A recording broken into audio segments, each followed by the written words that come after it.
शिवसैनिकांनी निषेध मोर्चा काढत रास्ता रोको केलाय।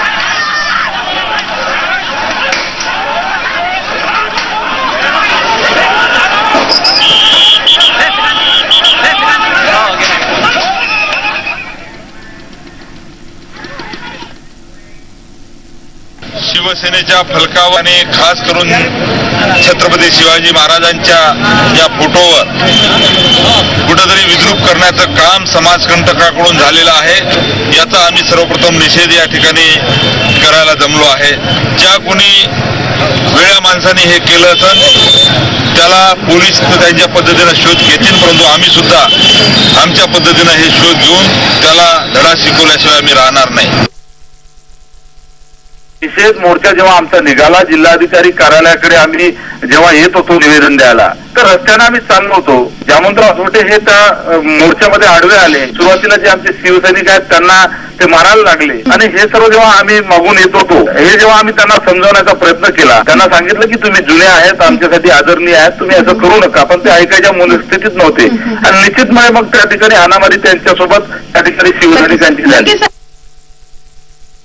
विदर्भाचं आंदोलन आमचं विदर्भाच्या हक्कासाठी आहे, न्यायासाठी आहे आणि या आंदोलनाचं अत्यंत शांततापूर्ण पद्धतीने आहे।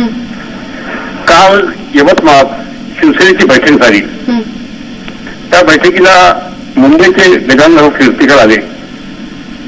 काल रात्री बैठक झाली आणि आज सकाळी लक्षात आलं की शिवसेनेच्या बोर्डावर कोणी काळं फासलं आणि लगेच शिवसेनेचे लोक निघाले आणि त्यांनी हाणामारी सुरू केली। दगडफेक, धुळा तोडले, दगड मारू सगळ्यांना मारहाण झाली, लोकांना मारहाण, पोलिसला मारले, पोलिसचे वाहन तोडले लगेच एकदम। जसं बटन दाबता सारं ते चालू झालेलं आहे। हे पूर्वनियोजित दिसत आहे, त्याचा घटनेकरण पूर्वनियोजित दिसतोय, याचा मला दुःख आहे। यवतमाळमध्ये घडलेल्या प्रकाराचे पडसाद विदर्भात उमटायला सुरुवात झाली। बुलडाणा जिल्ह्यात चिखलीमध्ये शिवसैनिकांनी दुकानं बंद केली, तर अमरावतीमध्ये शिवसैनिकांनी निषेध मोर्चा काढत रास्ता रोको केला।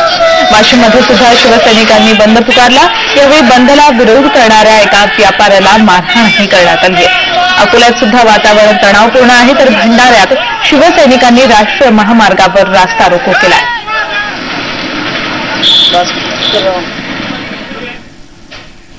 कोल्हापूर जिल्ह्यातल्या इचलकरंजीमध्ये शिवसेना उपशहर प्रमुख संतोष बाबर यांच्या हत्येनिषेधार्थ शिवसैनिकांनी आज बंद पुकारलाय।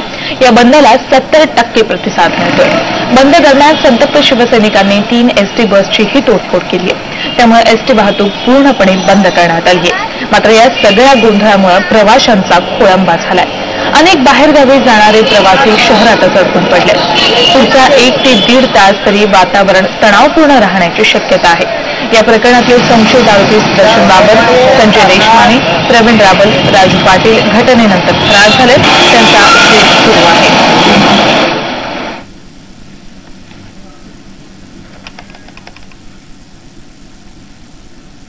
मी त्यांना असं सांगितलंय की जर का येत्या 24 तासामध्ये आपण जर का या कोण हत्यार आहे, जो कोणी गुन्हेगार आहे, आरोपी आहे, याला जर पकडलं नाही, कारण कोण आरोपी आहे हे पोलिसांना ठाऊक आहे, त्यामुळे ज्याला जो कोणी आरोपी त्याला जर का पकडलं नाही तर मग मात्र शिवसेनेच्या पद्धतीने आंदोलन सुरू करेल।